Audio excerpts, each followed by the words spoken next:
On November 12, 2008, I was subject of a sting.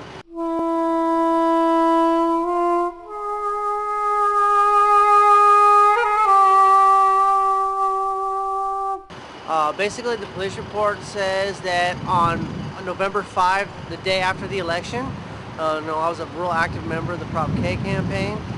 They received an anonymous complaint from an anonymous source saying that I was sending random text messages out to random numbers asking for sex, which never happened. They have no evidence of this whatsoever. On November 12th, they did a sting on me. They came to my home. I'm here to support Shelley, and I'm just outraged that the police engaged in this kind of entrapment.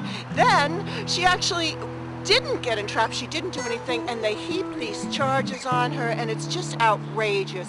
Shelley is an activist, she was very active in Prop K, and we're just outraged. The government's chosen to target her now, so we've come here to do court support. We're completely outraged that this trial is happening.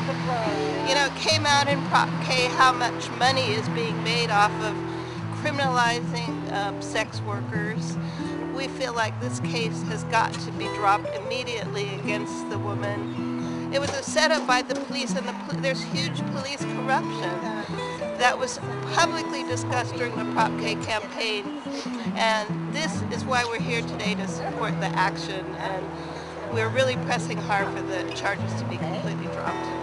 According to the police report, which I can PDF to you, it says that on November 5th, the day after the election, they received an anonymous complaint from an anonymous source claiming that I was sending random text messages out asking for sex. It never happened. There is no evidence of this. Okay. On November 12th, I received a call for someone who wanted escort services in the city. They said they were working in the city and they wanted to be showed around, basically. There is a tape recording of this call, and so the tape is really clean. There's no talk of sex, no talk of nothing like that. Okay. They come to my house. I didn't like the... Is it in the documents too? Or? It's in the documents. Okay. They come to my house. They're interpreting words to mean whatever the hell they decide they want them to mean, basically. So basically, they come to my house. I didn't like the person who I saw. I turned around on him. The person pulled out a badge and identified himself as a police officer, made a stink in the lobby of my building. I took him up to my apartment because they were making a big stink in the building. They asked me a series of questions, which I denied everything. They took possession of my phone and erased the call logs of their calls to me. And then they issued me a citation for solicitation for prostitution. On January 7th, the DA took it a step further beyond what the officers claimed. They actually alleged that I took the officer to my apartment, a place where prostitution was to occur, and then I did engage in prostitution with the officer. And they charged me to actually engaging in prostitution with the officer and having sex with the officer. And not even the officer claims that. Okay. What was your involvement with Prop K? My Prop K, I was an activist.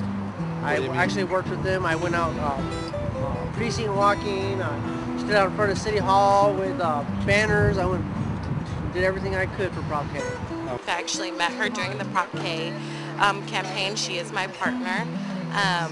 And basically, I'm here to support her for these alleged charges because obviously we know that they're not true. There's evidence that says that they aren't true.